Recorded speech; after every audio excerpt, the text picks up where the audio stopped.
There is an animal more like us than we ever imagined. Chimpanzees are predators. They hunt because they like meat. An animal with a deadly side. They hunt anything that's small enough to get. They chew the hands and the feet and the guts first. An animal that attacks its own kind. They would hold him or grab him, bite him, hit him, stomp on him. An animal whose dark side we seem to share. It was like watching a murderer.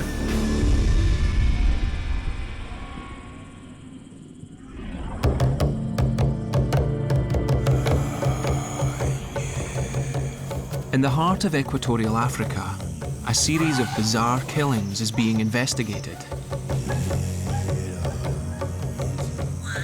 No one, not even the village elders, can recall a case quite like it.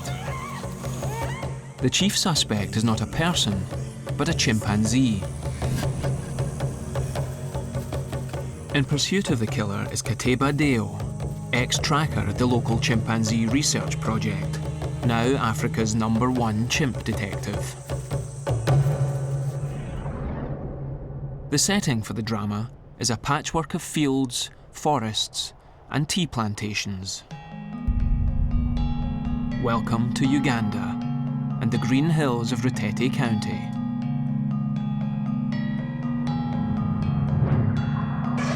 Squeezed between the Congo and Kenya, Uganda is home to some 26 million people and several thousand chimpanzees, two competing species. In the west of the country, where the human population is growing fastest, a conflict has flared.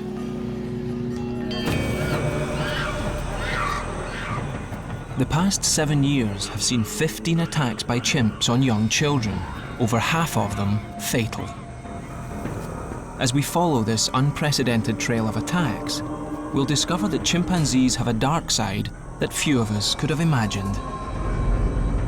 It's a dark side that will shake us, not just because we are its victims, but because it will confront us with a truth about ourselves.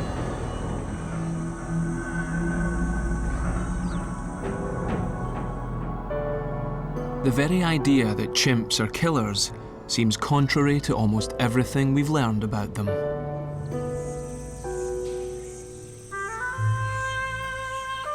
For over 40 years, our observations of wild chimpanzees have revealed an animal of singular sophistication.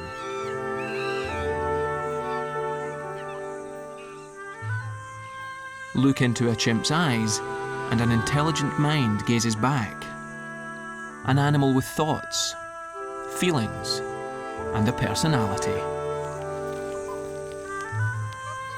Their bonds of friendship can last 50 years or more.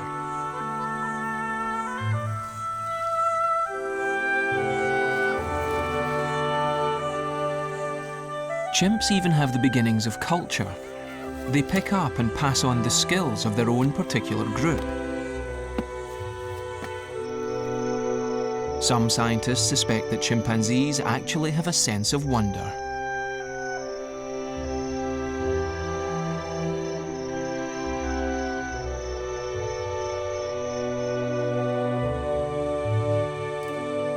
We shouldn't be too surprised. Chimpanzees are our nearest living relatives, more closely allied to us even than they are to gorillas. Around 99% of their DNA is still identical to ours. But of course, few of us will ever see them in the wild.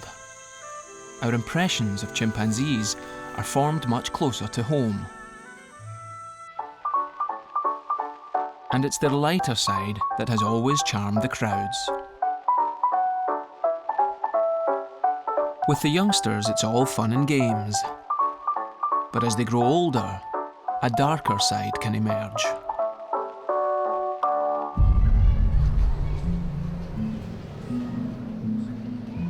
On the 11th of April 1994, at a zoo in England, volunteer keeper Angelique Todd set out to feed the chimps. Among them was Buster, an adult male. I knew this chimp for 3 years. I had a quite good relationship with him.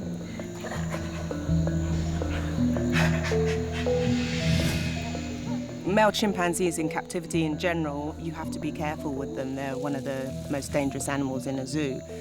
They can be very aggressive and very feisty. So you always are cautious. Though alone, Angelique felt safe. She'd worked here for several years and knew the routine. What she didn't know was that today, Buster was in a dangerous mood. A small gap under his cage would give him just enough room to strike.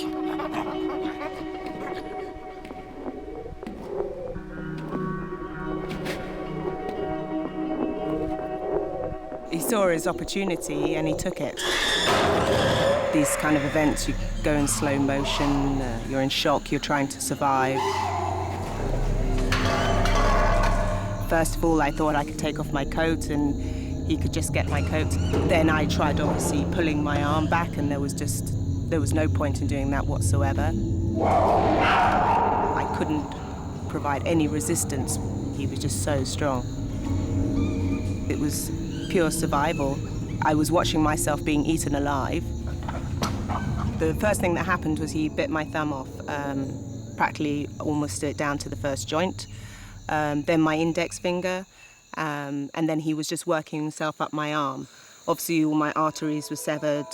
I lost a huge amount of muscle mass, almost all of it, in fact. I still have tooth wounds on either side of my arm, but this is much, much improved. What was Buster playing at? I think what he wanted to do was just get hold of me. I think initially it was just, I can get hold of her, I can see a hole, there's a way that I can grab her, and that's what his initial reaction was. After he bit my thumb off and obviously all the blood started spurting out, then it became kind of like a feeding frenzy. I continued working at the zoo a little while after my accident also. It was felt that it was very important for me to go and see this chimp for counselling reasons. When I went back, he couldn't look at me in the face. He just had his head on the ground all the time. And whether one interprets that as remorse or that he knows that he did a bad thing, I don't know. Chimps like Buster have long since outgrown their playful charm. By the time they're 15 or 20 years old, they're 3 or 4 times as strong as the strongest man and capable of tremendous violence.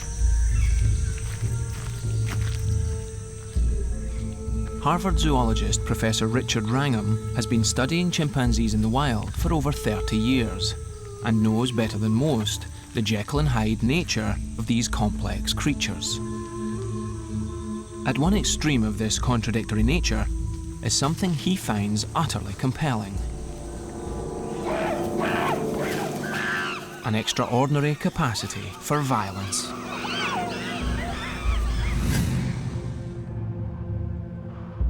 Wrangham's research project is in western Uganda, in Kabale National Park. It's prime chimp habitat, dense rainforest, right up to the boundary. Outside the park lie the fields and villages of Ruteete County, home of our chimp detective Katiba Deo and his growing homicide investigation. With chimps and people coming into contact more often, Wrangham's concerns have spread beyond his own research. You get sightings in the village areas, sometimes several a week, of chimpanzees. Sometimes in a month, the chimpanzees encounter children at close quarters within 5 or 10 meters, half a dozen times. Along with a Ugandan colleague, Wrangham's research student Mike Wilson visited a local school to teach the kids about chimps. He was surprised, though, by what the kids told them. We asked the school children what they knew about chimpanzees. And one of them said, oh, well, they attack people. They kill children. And donor said, have you seen this? Have you ever seen a chimpanzee attack someone? How many in this room have seen a chimpanzee attack someone? And they all raised their hands.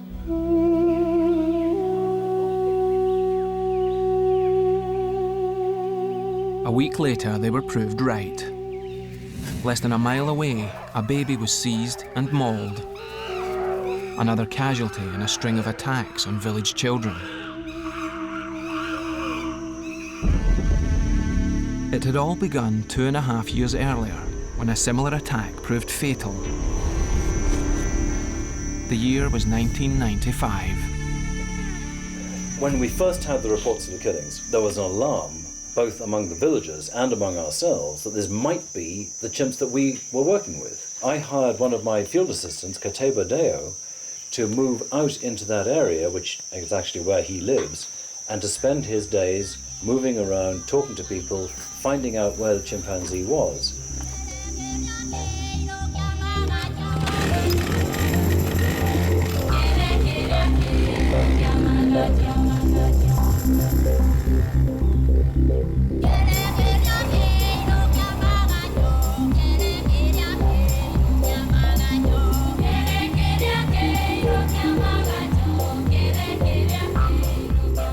So it was that Kateba Deo became a one-man detective agency.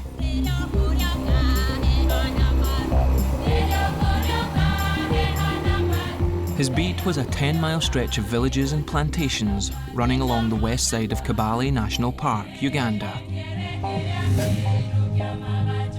The case was a clear-cut homicide, and his prime suspect was an adult male chimp, identity unknown.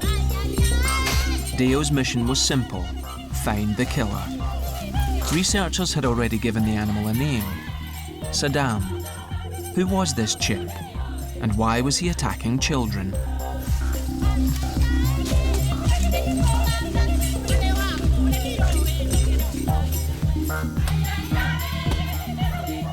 As he set about gathering intelligence, Deo found himself besieged by villagers. It wasn't just children who'd been chased. Chickens, dogs, and even goats had also been attacked. The essential problem for a Saddam, these males, is that they are coming into contact with humans at an incredibly high rate. At first, no one knew if these attacks really were due to a single chimp. But as the cases multiplied, one thing did become clear. Sightings and encounters were centred on a handful of villages, up to 4 miles outside the park. It was a pattern that meant Wrangham's chimps, back in the forest, were off the suspect list. Deo's inquiries were leading him instead to a small group of so-called village chimps. Few in number, these chimps still live in the odd patches of forest left outside the park, surviving on a mixture of wild foods and whatever they can raid from the surrounding fields. They often would go to where people were making beer from bananas, and these banana boats, as they call them, where you get a pile of bananas, leads to a terrific food resource for chimpanzees. They also get drunk, and actually the drunkenness might contribute a little bit to some of the attacks that have been seen. Kateba Deo got some good beer out of it.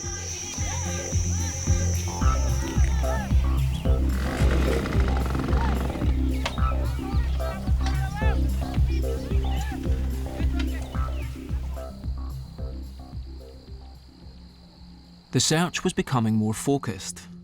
With the park chimps off the hook, the village chimps were in the dock. And with more information, the case was beginning to stack up. By early 1997, on the basis of eyewitness descriptions, footprints, and the concentration of attacks, Deo was confident that he was dealing with a single chimp. Saddam's profile was slowly sketching itself. He was large, probably in his late 20s, and usually moved alone. But the reason for his attacks was far less clear. Was he a one-off, deranged in some way? Maybe he was injured and unable to feed normally. Or was the truth more chillingly simple? Could it be that chickens, goats, and children were just easy prey? To find clues, we must leave the villages and head back to the forests. What is natural chimp behaviour? Given the choice, what do chimpanzees normally eat? When scientists first tracked them in the wild, the basics of their diet were plain to see. Ripe, sugary fruits, often finished off with a salad of young leaves. Lucky finds, like a log full of honey, make a tasty addition to the menu. A treat to be savoured. When it comes to protein, some groups of chimps have learned how to fish for termites and ants. But there's also another, much meatier source of protein that all chimps seem to relish. It's got to be pretty terrifying for a group of monkeys to see a group of chimps show up beneath them and sort of look up and get all excited and go up after them.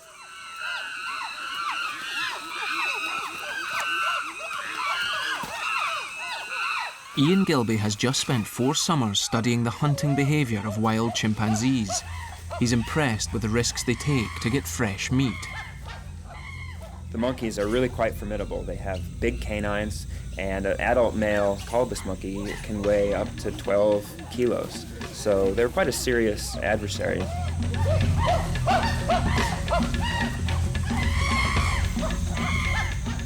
The male monkeys try pretty valiantly to defend their group against the chimps.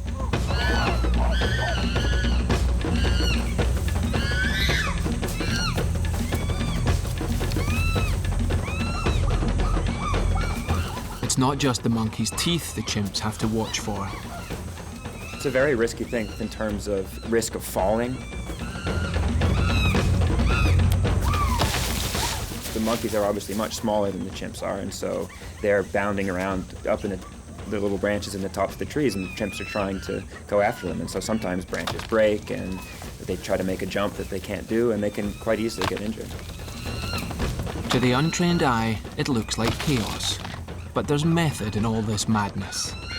The chimpanzees seem to be targeting the babies and the juveniles. The younger ones, the meat is more tender, or they're easier to catch, but they do tend to prefer them. They often ignore the males or try to throw the males out of the way or hit them out of the way and get up to the infants and the juveniles.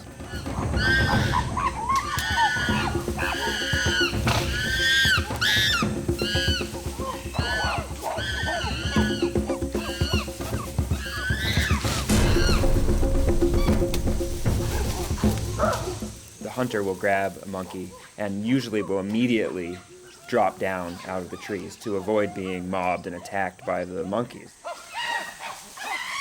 And the aftermath of a hunt is often very chaotic. There's a lot of screaming, there's lots of displays, it's very loud, it's pretty exciting to watch. Sometimes, the carcass gets torn in two, and then after a while it does settle down and you'll start having these little begging clusters. When the hunt is over, the meat fest can begin. Pride plays no part for the empty-handed chimps.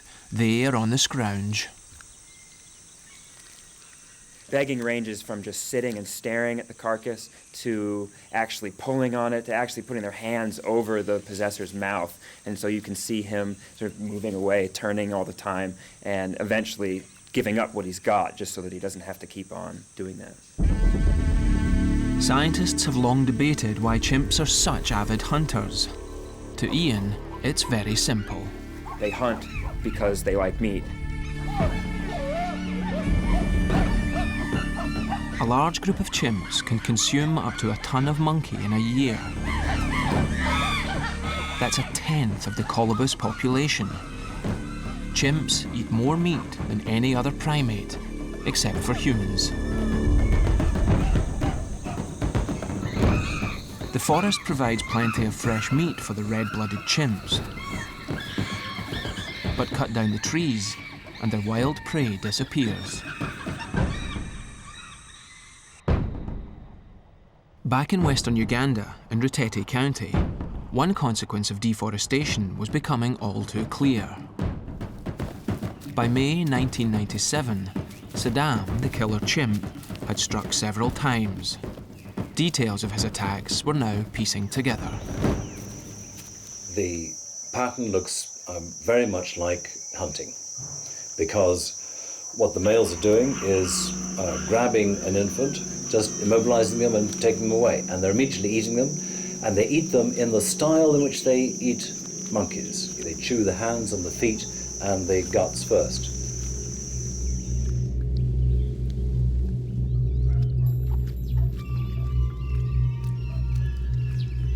Saddam's attacks were getting bolder. The presence of women and older children was no longer a deterrent, and he was moving further from the forest in search of victims. I was 10 years old when it happened. The chimp came from the forest.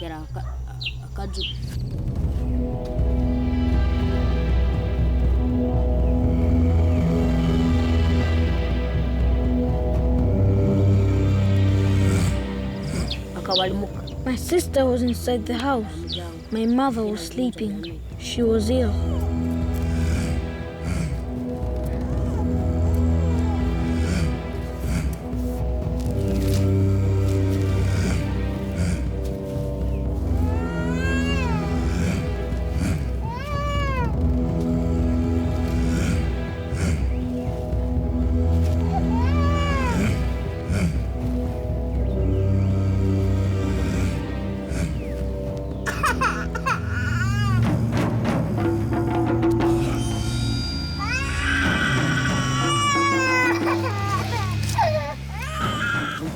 The chimp put his hand inside the house and took my sister.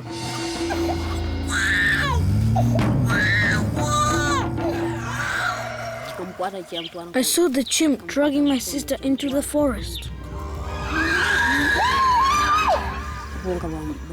I shouted, and the people came running with sticks and spears.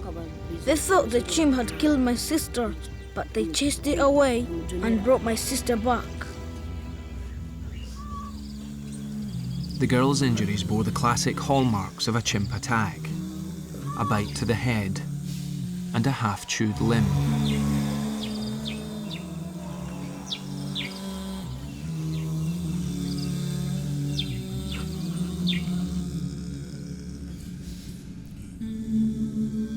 On September 16th, 1998, Saddam struck yet again, killing a 1.5-year-old girl.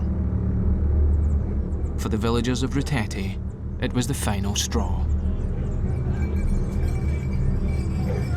At dawn the following day, an angry mob set off into the forest. It was the hunt for Saddam, Uganda style.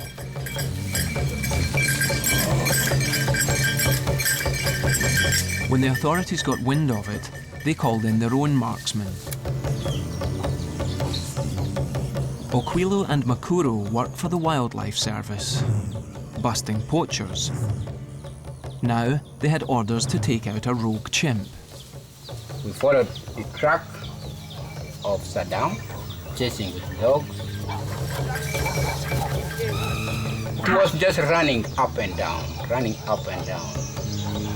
Some people could try to throw some spears at Saddam, but they missed.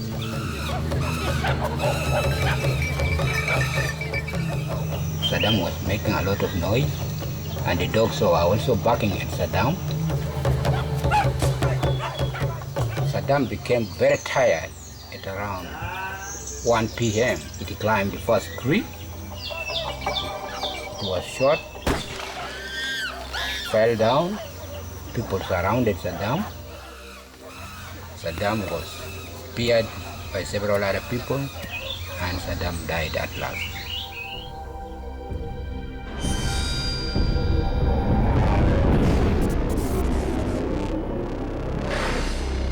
To the villagers' relief, Makuro's bullet had killed the chimp. They had hung him up almost in a crucifixion pose. They'd splayed him up with tied up his arms, and hundreds of people had gathered around from all over to see him. With the killer slain, Mike was keen to get his hands on the body. Had he in fact been sick or injured? What sort of a chimp was he? We cut him down from where he was hung up and took him back to the park and did a post-mortem and weighed him. He was a big, healthy male.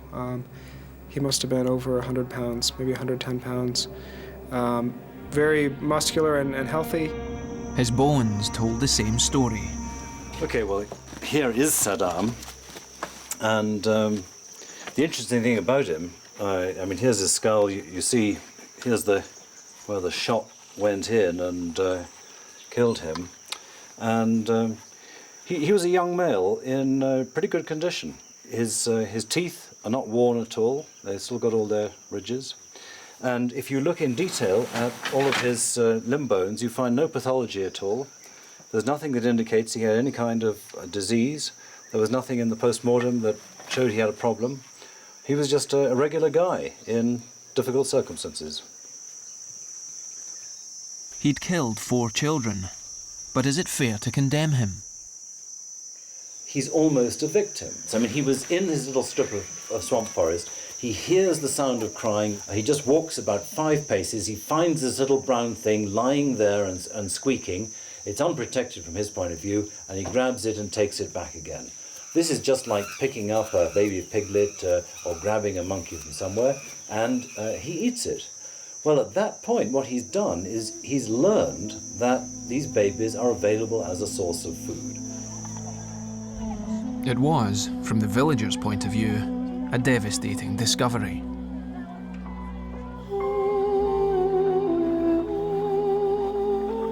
Yet there was nothing unnatural about the chimp's behaviour. He was just a wild animal in the wrong kind of place. After his death, the attacks stopped. Deo's theory of the single serial killer had been right. This time. But with increasing contact between people and chimps, this, as we shall soon see, is not the end of the story.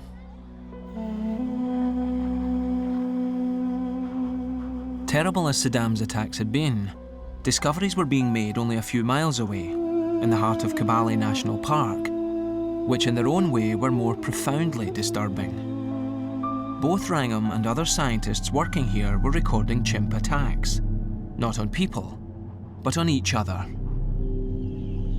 It's a sinister tale of extreme violence and of a gruesome brutality once thought to be unique to humans. It all began 30 years ago and 400 miles to the south at Gombe National Park in Tanzania. And I was there during the phase when we were discovering that territorial behavior was a systematic part of what they did. So what I'd seen was small groups of chimps penetrating deep with complete quiet into neighboring areas, apparently looking for opportunities to find others. I was starting to write up my thesis, and then the news comes through, and it was sort of very striking and very sort of shocking, but in some ways it made sense in terms of the behavior that we'd already seen. What observers back in Africa had just seen was a group of adult male chimps deliberately seek out and kill one of their own kind. It was a pattern of behaviour that would soon become horrifyingly familiar to scientists. They called it lethal raiding. When the early reports came out from Gombe in the 1970s, when the observers first saw these things happen, they were astonished and appalled, and they thought that chimpanzees lived peacefully with their neighbors. It had been exciting to discover that chimps, just like our earliest ancestors, also ate meat. Now, scientists were faced with a more unsettling fact. Our closest living relatives didn't simply hunt monkeys, they also hunted each other. Only this wasn't killing for food. The victims weren't being eaten. It was killing for the sake of killing. Bill Wallauer, a scientist who continues the work at Gombe, has been on patrol with the chimps dozens of times. You know it's going to start when males who aren't particularly good friends within the community start grooming one another. Maybe one will sit down and kind of bristled and tense. Another one comes in, and this big group of males just starts grooming one another. They may be getting into a life and death situation by going on these patrols and meeting other males from other communities. And they sit there and kind of psych themselves up. And then they set out. Single file line, very quiet. You really know you're on a patrol when that kind of radio silence is in effect. So it's a really different atmosphere. It's extraordinary. Males will stop on a ridge and look down into the home range of the next community over, even climbing trees and looking 15, 20 minutes at a time, and looking at one another, kind of trying to signal off one another whether or not they see something that might be a threat. Deep into hostile territory, and the enemy is sighted. When two big groups see each other, then all hell breaks loose. They'll pound the ground, they'll roar, they do this deep ooh, ooh, ooh, ooh, this resonating roar. The key is you sound as big and strong as you can.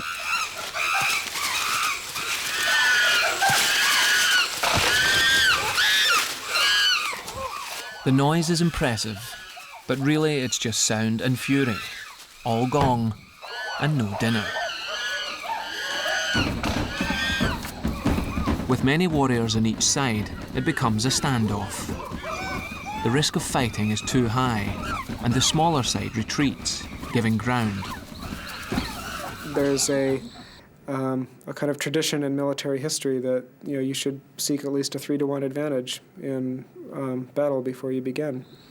Who wants to start a fight if you don't think you're going to win it? Mike has discovered that male chimps also make a careful assessment of numbers before they attack. It takes 3 or 4 of them to safely kill a rival. Their ideal target is another male on his own. The only time you actually see an attack is on those rare occasions that a patrol picks off one individual by himself.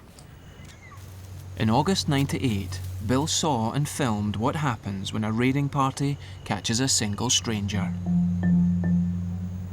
They'd come to a valley called Nyasonga Valley, and just walking very slowly.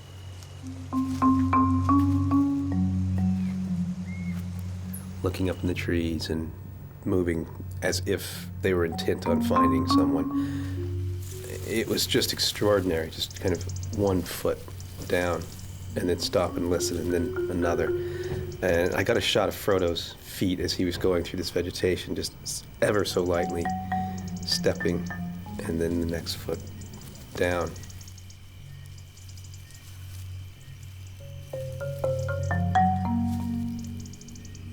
These patrols are extremely tense. I mean, you can almost smell the testosterone in the air.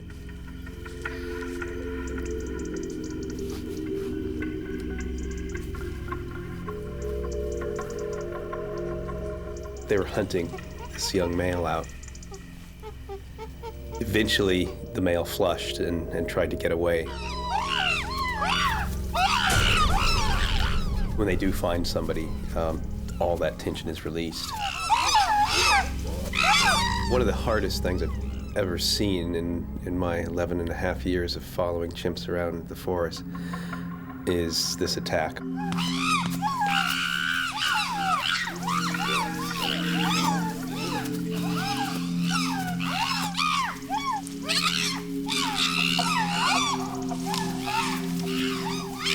He was able to walk away, but when they finally did leave him, I suspect that that male wouldn't have been able to survive. It's impossible for me, for an emotional human being, not to feel so sorry for this young male. But from the chimp's point of view, they're simply defending their territory. I mean, it's what humans do all over the world, and we're hearing about on the news every night. I mean, these males were simply defending their own territory from a rival. And they caught a young member of that community and and did what soldiers do.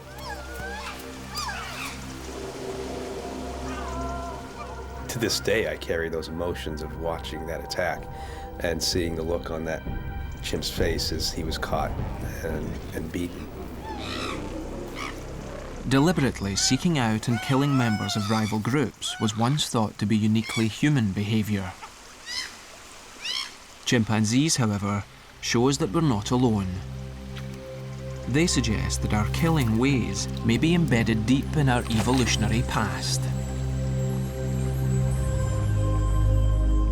We now know that stealthy patrols, where adult males seem to be looking for a lone victim, are characteristic of chimp groups right across Africa. In Kabale, where Wrangham works, 9 such lethal attacks have been recorded.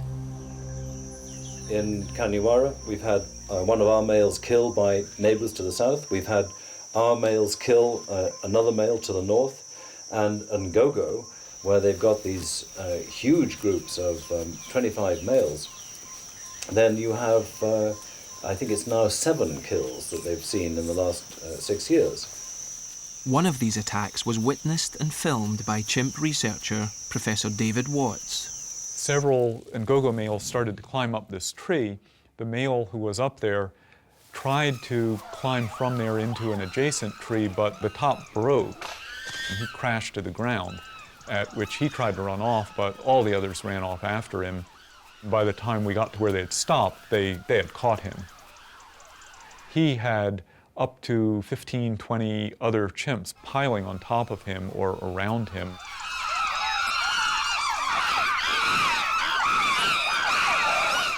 They had him pretty well completely immobilized. He really was not trying to fight back. He lay there and he screamed and gave these horrible cries. He had no chance to get away. What was happening was individual males were jumping in and out. They would hold him or grab him, bite him, hit him, stomp on him, and then let go, move off a little bit, maybe give a display, even charge at another one of their fellow Ngogo males, but then come back and jump on him again. The male was still alive, but at that point, even when they did again briefly let go, he couldn't move anymore. The last few draggings, beatings, and so on happened when he seemed to be dead already. But the whole thing was over within about not much more than 10 minutes. The brutality was staggering, yet nothing out of the ordinary among chimps. Well, his genitals were torn off, which is something that chimps often go for. He had been spread-eagled, and all of his wounds were on the front side. His throat was ripped out, his trachea was ripped off. The ground around him was trampled. The vegetation was all trampled, and so they'd clearly pinned him to the ground and beat him to death. No one knows how often attacks like this occur. Most killings go unseen. We have to accept that chimpanzees do things like this, and that it's not pleasant, but it's also, in a rather horrible way, it's quite fascinating. That doesn't mean I look for it or I am at all happy to see it happen, but I have to take advantage of the opportunity to try to document it. Among over 4,000 species of mammal, we know of only 2 where clans of kin-bonded males launch raids to kill their neighbours. If we can find out why chimps do it, we may just get a clue to why humans too are killers. As soon as you have chimps deliberately killing each other, then it's just one more way in which they're similar to humans.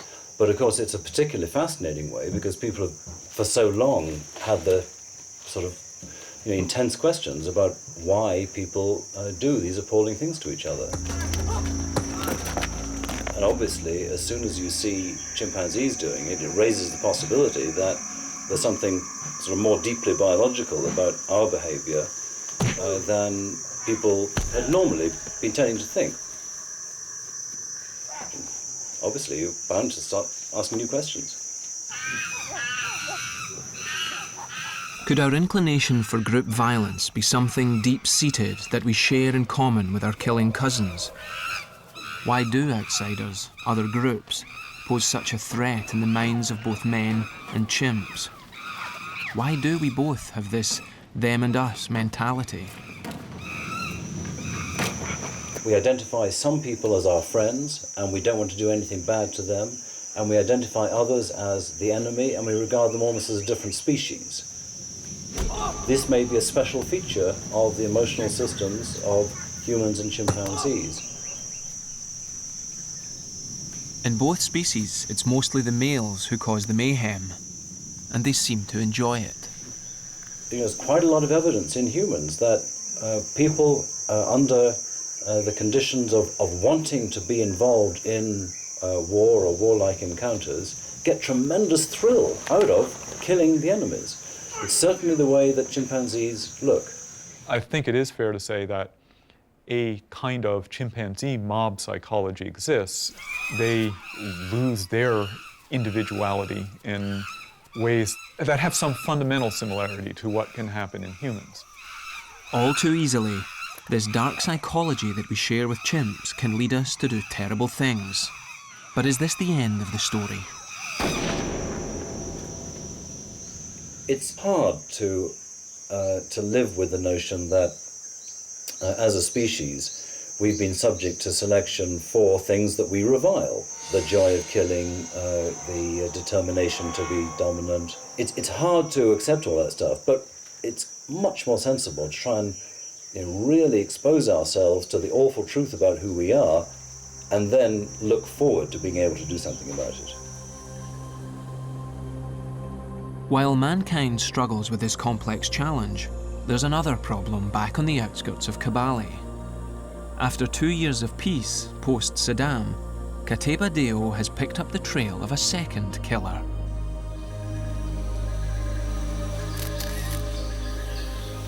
So far, it looks like all 3 of the latest attacks close to Lake Kafruka are the work of a single chimp. Known as Kiki, shorthand for Kafruka killer, eyewitnesses describe him as very large, with a distinctive grey back.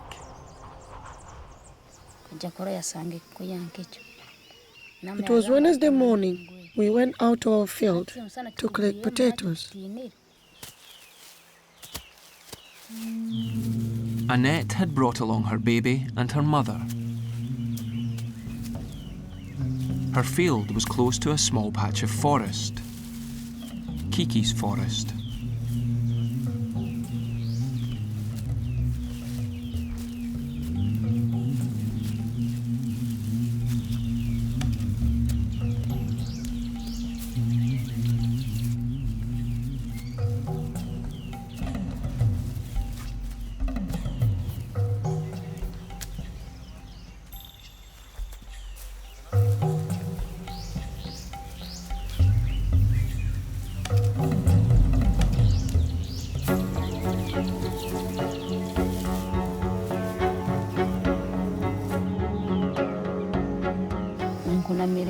I picked my baby up from the ground with a kanga and prepared to take him on my back.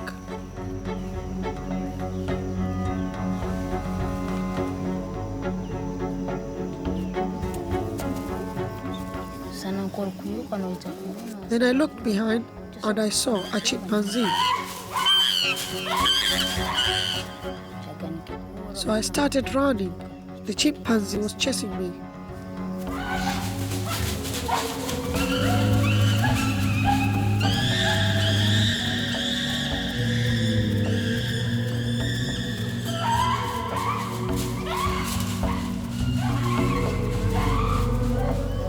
I ran and ran, but then I fell. It grabbed my baby and took him away. I started crying. My mother ran to our nearest neighbor. A man came back with a stick. He went into the forest, following the tracks of the chimp.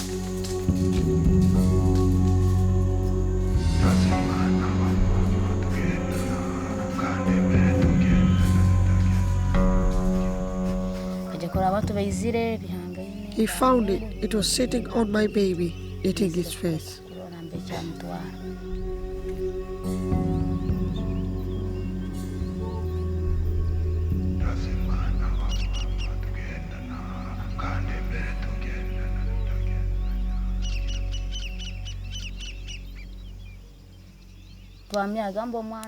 My baby was still alive, but not in a good condition.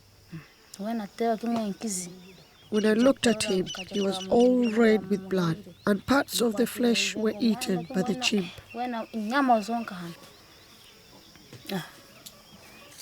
Baby Jackson died in hospital a week later. Kiki is still at large, though he hasn't struck now for over a year. To Annette and the other villages around Lake Kafruka, he remains a danger.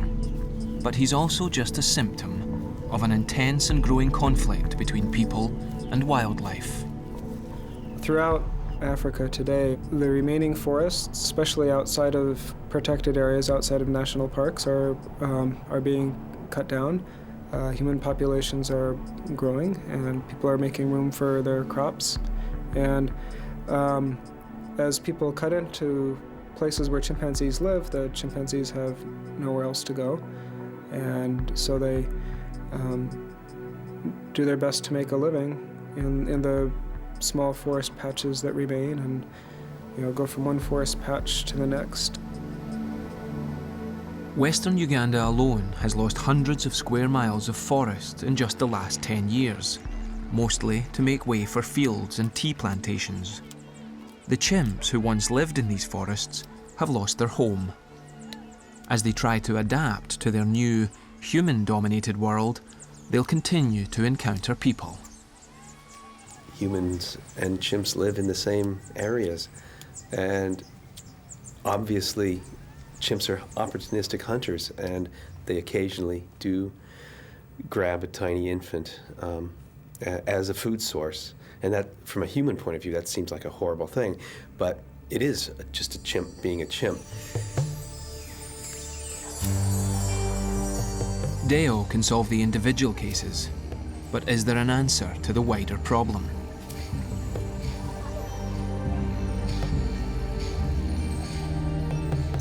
Elsewhere, ex-zookeeper Angelique now works in the wild, where she often sees chimps.